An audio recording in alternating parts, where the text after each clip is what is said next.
Coucou les coquinous. Alors Noël, ça a été? On a bien fourré la dinde? Et on s'est fait une petite bûche sur la fin? Bah moi aussi je vais vous gâter mes loulous. Avec une double triplette, double triplette. Générique.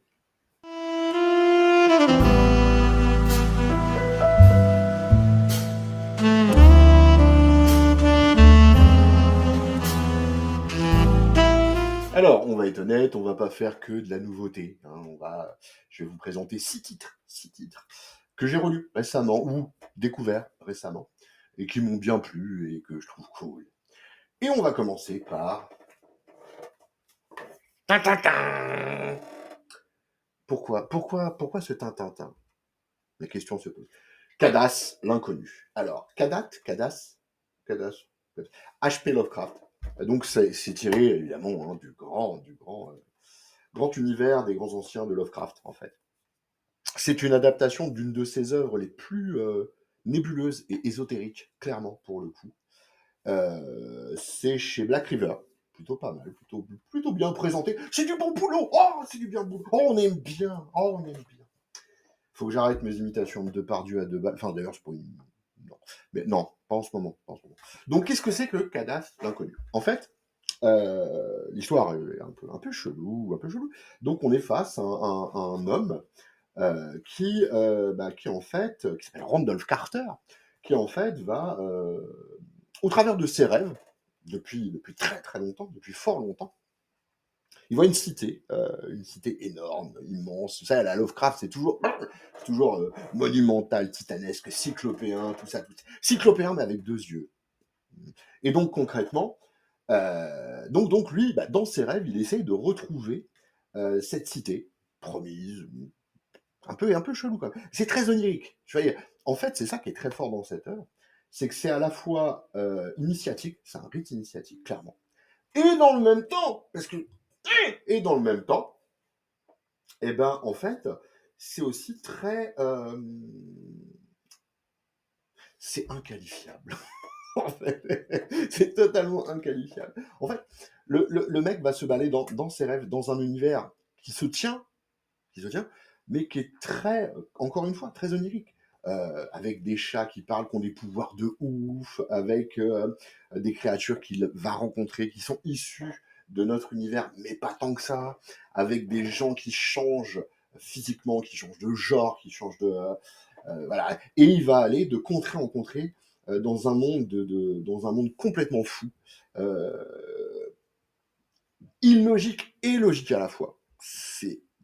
Faut le vivre, je vous jure, faut le vivre le bordel. Mais c'est du génie, véritablement, c'est très très très bien. Faut s'accrocher un peu à la lecture parce que c'est une lecture un peu exigeante, sérieusement. Parce que ouais, il faut suivre le fil, le rêve. Il y a un fil, il y a un truc là-dedans. Mais il faut suivre le fil du rêve. Et puis voilà. C'est mitigé horreur un peu. Vous voyez, à la Lovecraft un petit peu, quoi. Mais pas tant que ça. Et ouais. En plus, il y a des clins d'œil à d'autres BD, notamment une des premières BD qui soit Summerland, en fait. Et c'est vraiment, vraiment très, très bien foutu. C'est vraiment très, très bien vu. Moi, j'ai beaucoup aimé. Alors après, moi, je suis un fan un peu inconditionnel de Lovecraft. Léger. Léger. Tu me demandes de choisir entre Lovecraft et une couille, bah voilà, je suis borne de la burne, finalement. Non, très sincèrement, ouais, c'est une œuvre qui est plutôt intéressante. Après, après, il faut se tenir à la lecture, très clairement.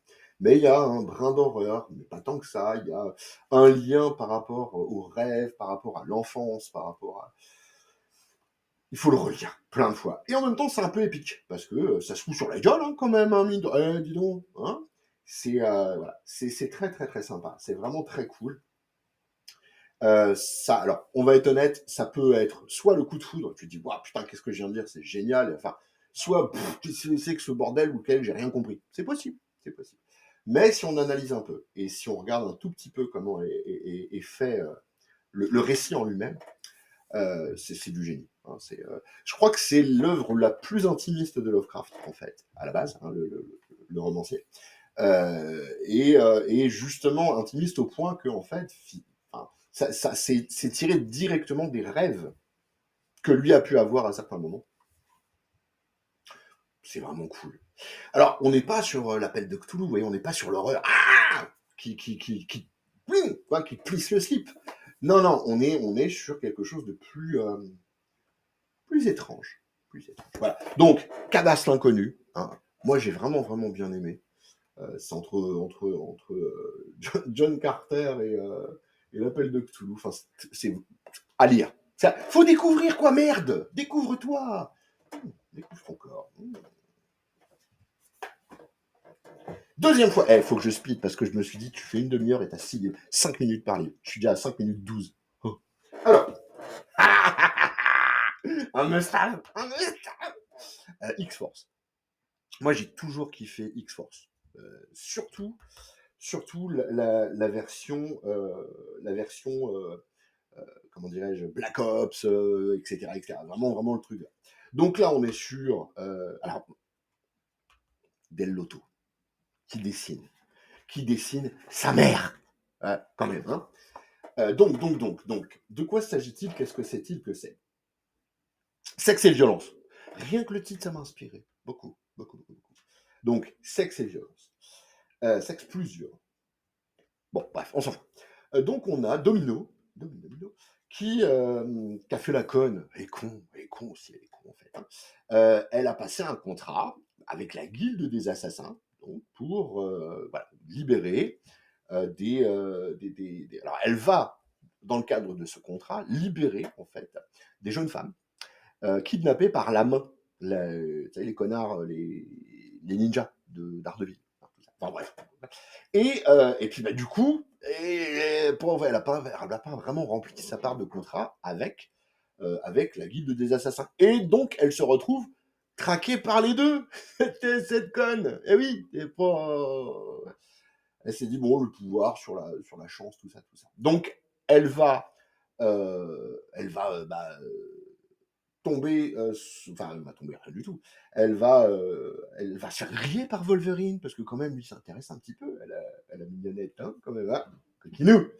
Et, euh, et donc, bah, tous les deux, ils vont faire face à cette double menace, qui va les mener assez loin en fait, hein, qui va aller dans la violence, hein, j'entends. C'est ça que j'aime bien dans X-Force, c'est sans filtre en fait. C'est pas, on est un peu loin. Alors, faut dire ce qui est. On est un peu loin de l'idée d'origine des X-Men, hein, la tolérance, le vivre ensemble. Là, non, hein, là, ils se foutent sur la gueule méchamment, hein, et c'est un joli prétexte. Mais c'est bien fait, en fait. C'est vraiment bien foutu. C'est vraiment de la baston. C'est beau. Oh, qu'est-ce que c'est beau, nom de Dieu, que c'est beau. C'est beau, parce que c'est Gabriel Del Lotto. Et Greg Kyle, donc Greg Kyle et Christopher Yost, qui sont tous les deux en double écriture, me semble-t-il. Donc c'est plutôt bien fait, c'est plutôt cool. C'est pas très très cher, c'est un must-have, hein, en plus. Hein, donc, bon. Et c'est un récit qui se tient en lui-même. J'ai beaucoup de mal à parler. Hein. Ça, c'est oula, la dinde. Euh, donc, ouais, non, c'est vraiment cool. Il y a des petits traits d'humour un petit peu bourrinos, comme on aime bien en trouver. Il y a du Wolverine qui se fait déchiqueter, mais qui régénère. Non, vraiment, vraiment, c'est plutôt cool. C'est vraiment plutôt cool. Bon, alors, faut pas je veux dire, tu gagneras plus en neurones à te gratter les couilles que la tête avec ça, hein. Clairement, hein, pour le coup. Hein, mais bon, c'est pam pam boum boum, c'est je te tape dans la gueule. Bon, mais on s'en fout. Parce que c'est cool. Et puis il y a X23, il y a X23. Il y a X23. Il y a Warpath, etc., etc. Donc ouais, là, il y a Angel, période enfin, Archangel, tout ça, tout ça. Non, vraiment, vraiment, c'est très très bon. C'est beau en plus. Et ils ont bien fait de le sortir en must-have parce que ouais, c'est cool, c'est tranquille. Voilà. Voilà, voilà. Donc ça, franchement, si vous l'avez pas, allez-y, allez-y, parce que ça détend la tête, et puis ça va pas plus loin que ça. Mais c'est vraiment, vraiment super. Vraiment très bien. C'est bien ça. C'est pas du récent. C'est pas du récent. On peut pas dire ça. Sauf que, alors, Panini a la bonne idée, à mon goût, de ressortir donc ce qu'ils appellent le Star Wars Legends, c'est-à-dire tous les récits de Star Wars que ces connards de Disney ont mis au rencard en sortant la nouvelle trilogie avec, ouais, oui, ouais, c'est ça, ouais. Donc les 3 derniers films là. Donc ils ont dit: «Ah bah, non, ce qu'on nous on fait notre univers et tout ce qui a été écrit avant, ça n'existe plus». Putain de tas de cons quoi, c'est juste enfin, je veux dire, honnêtement, très sincèrement, les Legends, c'est de la qualité de ouf. Que ce soit ça, alors ça pour le coup, c'est, donc, Chevaliers de l'Ancienne République, qui est très, très bien. Vous avez, Legacy, qui est vraiment, vraiment cool. Vous avez les Clone Wars, putain les Clone Wars, qu'est-ce que c'est bon. Vous avez Dark Times, qui est, il y a tout un pan en comics, hein, je parle qu'en comics, je parle même pas en roman. Tout ce qu'a fait Timothy Zahn et tout ça, enfin, tout ça balayé d'un revers de la main, on a enlevé ça comme des morpions sur une couille. C'est affreux. Enfin, on a perdu beaucoup de choses. Donc, saluons Panini pour le fait de republier ça, qui était paru chez Delcourt initialement, mais alors qu'elle avait été paru chez Delcourt, qui avait donc elle avait connu son petit succès, hein, on va pas se mentir. Mais c'est vrai que quand t'avais pas eu les derniers albums, moi il me manquait, je crois qu'il me manquait les 2 derniers de ceux-là, il me semble. Je sais plus. Enfin bref. Et puis bah après voilà, vous connaissez les connards de spéculateurs, tu te retrouvais avec le dernier album, le 9e, je crois, le machin était à 150 balles. Pas déconner. Et là, ils te le sortent. Alors en souple, on aime pas le débat. Et en édition complète. Et ça, mon gars, ça, hein, c'est le petit attache de prostate à la fin, hein, tu vois, vraiment. Alors, de quoi c'est quoi? Qu'est-ce que c'est que Chevalier de l'Ancienne République? Déjà, il faut comprendre que Chevalier de l'Ancienne République se passe bien avant la bataille de Yavin, donc bien avant New Hope, Nouvel Espoir, en fait. Hein. Je crois que c'est 1000 ans avant, il me semble, un truc comme ça. Donc c'est pendant la période de ce qu'on appelle les guerres mandaloriennes. Et donc voilà, on a le monsieur qui est là, qui s'appelle Zengarik, en fait, qui est un padawan, c'est un jeune Jedi en devenir. Et bah, il va être bientôt Jedi, en fait. Hein. Mais il est un peu tout pourri comme Jedi, vous voyez. Son maître, il dit de lui que l'existence de ce mec-là prouve que la Force a de l'humour. Pas comment le prendre. Et donc, bah voilà, en fait, voilà, il va se présenter à la bourre, parce qu'il arrive encore une couille, il va se présenter à la bourre à la cérémonie qui est censée le déclarer Jedi, hein, passer de Padawan à Jedi, le consacrer. Mmh. Le consacrer Jedi. Et qu'est-ce que c'est qui se passe? Alors normalement, il y a plein de Padawan, enfin il y en a plein, il y a 6 ou 7 Padawan qui connaissent, c'est des potes et tout et tout. Et, euh, et en fait, ils sont censés tous être consacrés en même temps. Et il arrive à la bourre, ce con. Et là, qu'est-ce qu'il voit? Tous les maîtres, y compris le sien, hein, eh ben, ils ont déglingué les Padawans. Ils les ont tués, quoi. Ils ont buté.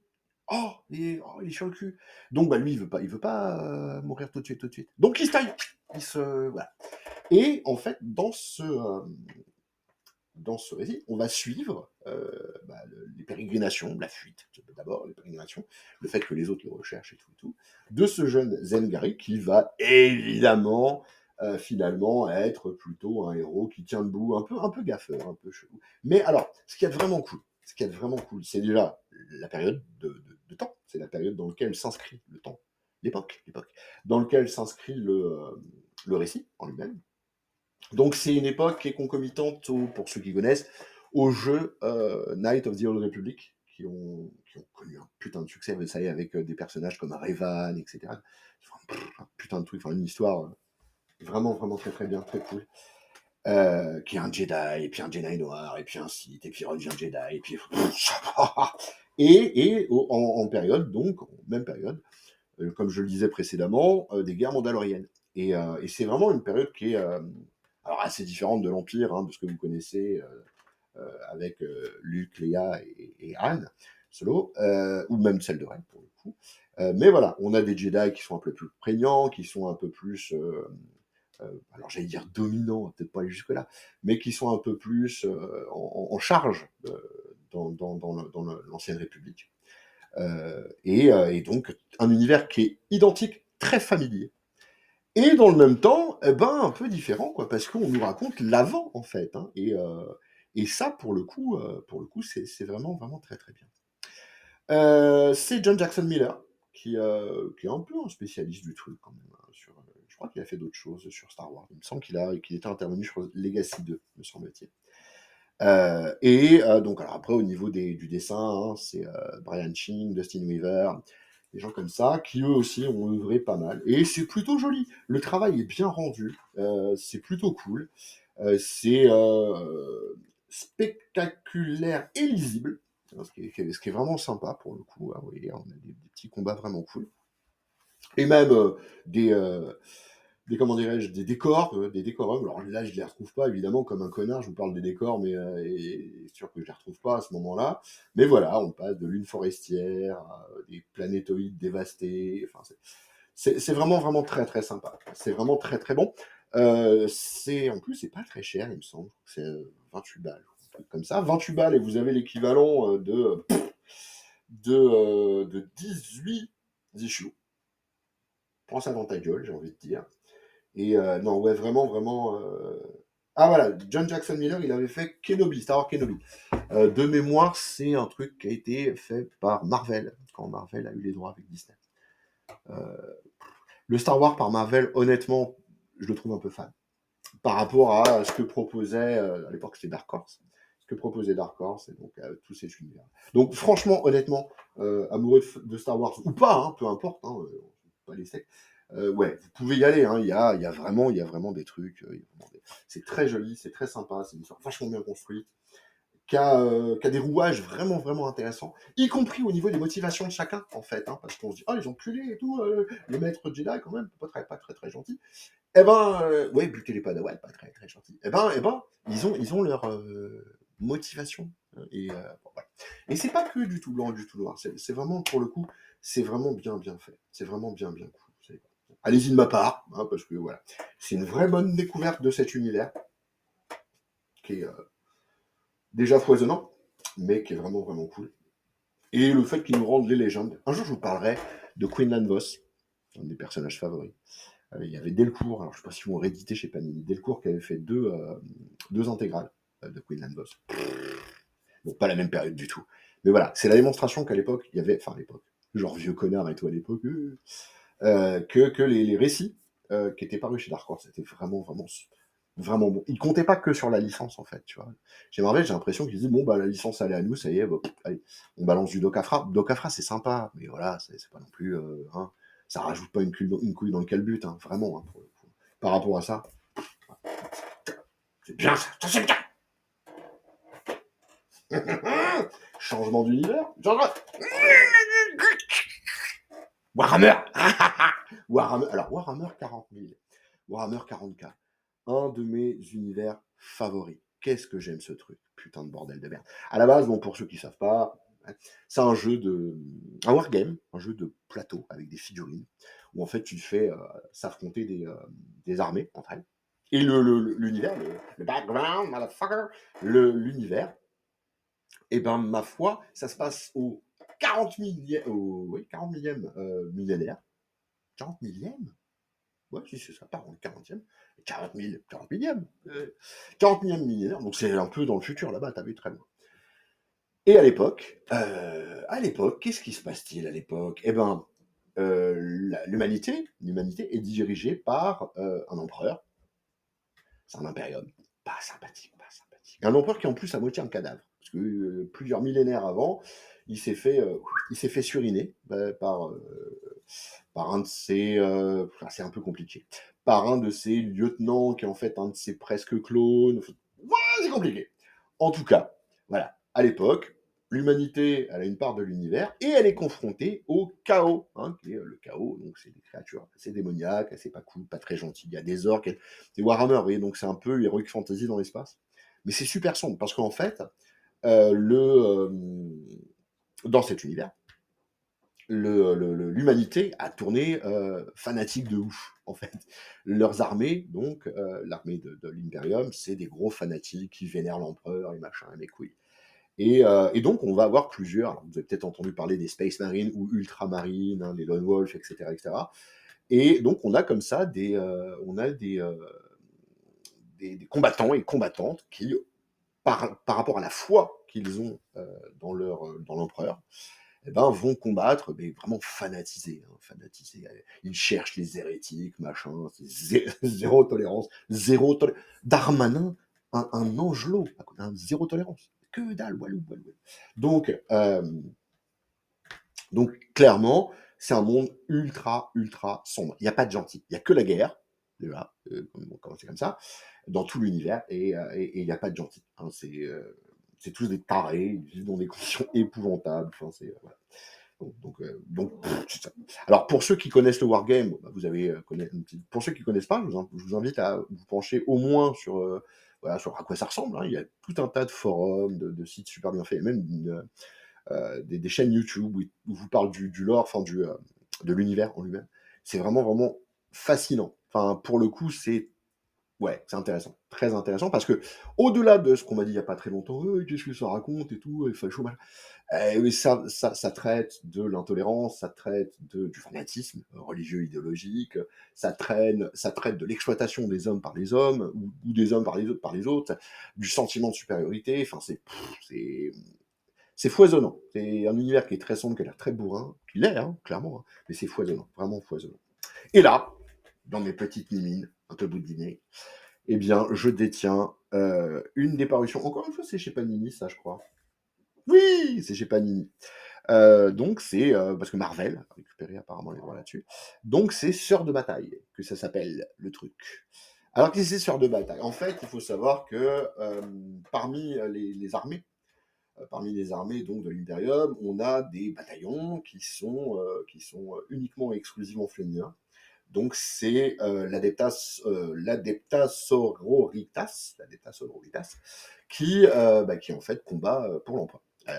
Pas spécialement moins violente que les autres, mais voilà. Et donc on a donc dans cette histoire, on a un petit problème, un petit problème. Il y a donc un assistant, un acolyte d'un inquisiteur, il y a des inquisiteurs, hein, d'un inquisiteur qui est arrivé sur une planète qui s'appelle Sissia, je crois, me semble-t-il, et qui était censé infiltrer, parce qu'il se passait des couilles là-bas. En fait, cette planète, c'est une planète de mineurs où les gens vivent dans des conditions épouvantables. C'est Starbucks dans une mine, tu vois, conditions de travail. Et donc, bah voilà, les mecs, et puis ils produisent du prométhéum, donc qui est un minerai hyper, hyper essentiel pour tout le cadran, enfin pour toutes les planètes alentours, et pour la guerre, pour la guerre. Et donc, bah, il y a eu des perturbations, on a envoyé un acolyte, et puis on n'a plus de nouvelles. On sait, bah, qui s'est foutu? On sait pas. Donc, pour le récupérer, parce qu'ils se font pas dans la demi-mesure, eh ben, on va envoyer la chanoinesse Veridia et ses copines, ses sœurs, copines, qui bon, ont pour mission de récupérer l'acolyte sur cette planète, hein, qui est censée être une planète plutôt cool, enfin cool, non, pas cool, fraternelle, en tout cas sous le joug de l'Imperium. Et ils vont arriver, et bien sûr, ça se passe absolument pas, mais alors absolument pas comme ils s'y attendaient. Ça va se foutre sur la gueule, mais oh là là, et voilà. Voilà, je vais pas aller plus loin parce que je risquerais de vous balancer des conneries, enfin des spoils. Et c'est pas le genre de la maison. Et donc bah voilà, concrètement, euh, putain, qu'est-ce que c'est bien. Alors moi je suis adepte du monde, encore une fois, je suis pas forcément super objectif, mais je suis toujours très très content de me retrouver dans cet univers où il y a c'est implacable, c'est violent, c'est très sombre, mais en même temps tu peux t'attacher à certains personnages par rapport à ce qu'ils sont, parce que l'humanité elle est jamais très loin, tu vois, quand tu grattes un petit peu le vernis de la sauvagerie, ou quand tu grattes le vernis de l'humanité, la sauvagerie n'est pas loin non plus. Ça va dans les deux sens. Et concrètement, ouais, c'est vraiment, vraiment bien fait. C'est vraiment super bien. C'est entre j'allais dire entre le polar, peut-être pas aller jusque-là non plus, mais entre la petite enquête, le conflit ouvert, enfin, c'est plutôt pas mal foutu. Moi, j'aime beaucoup, hein, vraiment. En plus, bon, encore une fois, c'est du Warhammer, 40K, un univers que j'apprécie énormément. Ça fait 8 fois que je le dis ça, non? Ou pas? Je vous jure, même la dinde, je la digère plus. Avec ou sans préservatif. Bref. Donc, allez-y de ma part, parce que bah voilà, si tu aimes les ténèbres, et que le gros foutage sur la gueule vous intéresse, le dos, hein, vous voyez, là, voilà, ça résume un peu. Hein, putain, elle est floue ma connasse de caméra encore là. Voilà, bon, c'est... Allez-y, allez-y, quoi, merde. Bon, il m'en reste 2, j'ai plus que 5 minutes. Oh, je m'y attendais pas, sa mère. Je m'y attendais pas. J'aime beaucoup les Elseworlds. Hein. Deceased, c'est ma cam, hein, dès le début. Oh, j'aime bien les zombies en plus. Oh, j'aime bien les zombies. C'est ma cam. Les 2 premiers déjà m'avaient bien plu parce que j'aime bien quand on prend un univers comme ça, bien établi, hein, d'ici en l'occurrence, et qu'on le malmène. J'aime bien ça. Et puis là, on a quand même un des grands de ça. On a Tom Taylor. Hein. Ah, on se fout pas de vos gueules quand même là, hein, mais quoi. Le Tom Taylor qui est en fait celui qui a fait Injustice, celui qui a fait plein de trucs. Je suis fatigué. Injustice. On va s'arrêter Injustice, hein, c'est bien. Et donc, et ben là, dans DC, sur les autres, dans les 2 autres albums, ça se passait majoritairement sur Terre, ça bougeait un peu. Non, ça bougeait un peu quand même, un peu. Hein.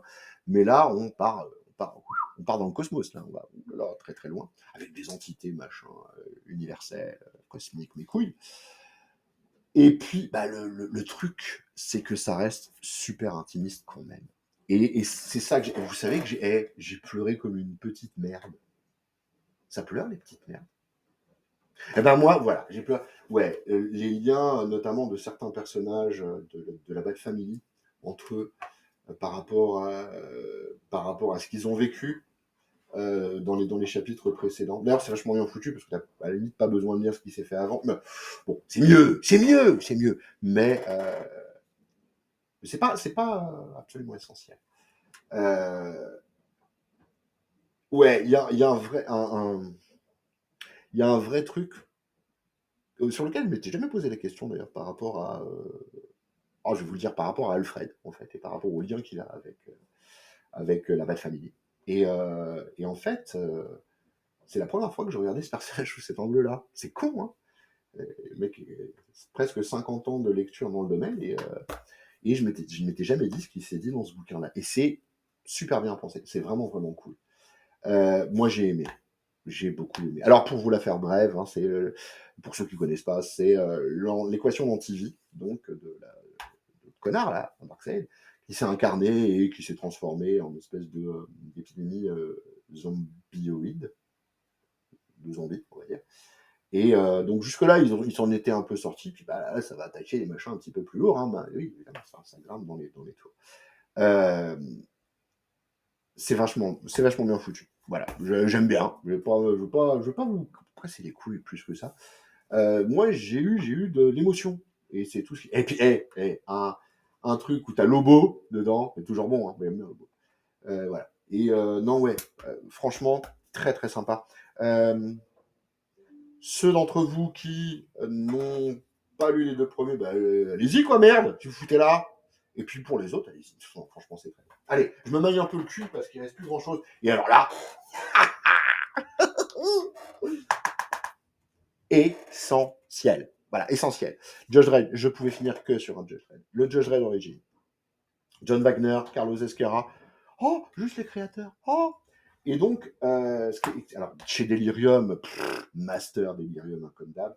Et donc, alors, qu'est-ce qu'il a de bien qu'il est bien ce bouquin? Eh bien, il est bien parce qu'il porte bien son nom, déjà, Origine. Et parce qu'il met en avant le récit qui va nous permettre de comprendre non seulement Dredd en lui-même, en tant que personnage, mais l'univers qui est autour. C'est-à-dire le cheminement historique qui a abouti donc à ce que Dredd existe. Et à ce que Mega City One existe, etc. On part de très très loin, on part de plus de 100 ans avant, et on vous explique comment. Alors, c'est au travers, le récit, c'est voilà, le juge Fargo, qui est le premier des juges, qui est en fait, dont Dredd est un clone. Eh ben, ces restes étaient gardés précieusement, des reliques, à Mega City One, et ils ont été volés. Et apparemment envoyés dans les terres maudites, ce qu'il y a à l'extérieur de Mega City One. Et donc, il y a une rançon qui est réclamée, quand même, hein, pour le coup. Et donc, Dredd et une poignée de juges vont être chargés d'emmener cette rançon là où elle doit être délivrée pour récupérer les trucs. Et c'est l'occasion de découvrir l'entièreté du monde de Dredd. Dans ses origines, hein, dans son historique, j'entends. C'est super bien fait, c'est vraiment intelligent. C'est cool, parce que ça permet de comprendre comment on en est arrivé là. Mais allez-y, que ma part, bordel de merde. C'est très très très très bien. C'est très bien. Vraiment, au niveau scénaristique, au niveau graphique, la charte est entièrement respectée. Non, vraiment, vraiment très bon. Voilà, je croyais pas que j'y arriverais. Je fais rapide sur Dutch, je suis désolé, peut-être que je reviendrai un jour dessus sur celui-là. Mais là, voilà, il me reste plus beaucoup de temps à vous consacrer, mes petits Lulu d'amour. J'espère que ça vous aura plu. Je pensais pas pouvoir faire 6 mini reviews comme ça en l'espace d'une demi-heure. Mais là, j'y arrive et je suis fort aise. Et je vous souhaite de bonnes fêtes, un bon début d'année 2024, 24, 24. Et bisous, des bisous, oui, bisous.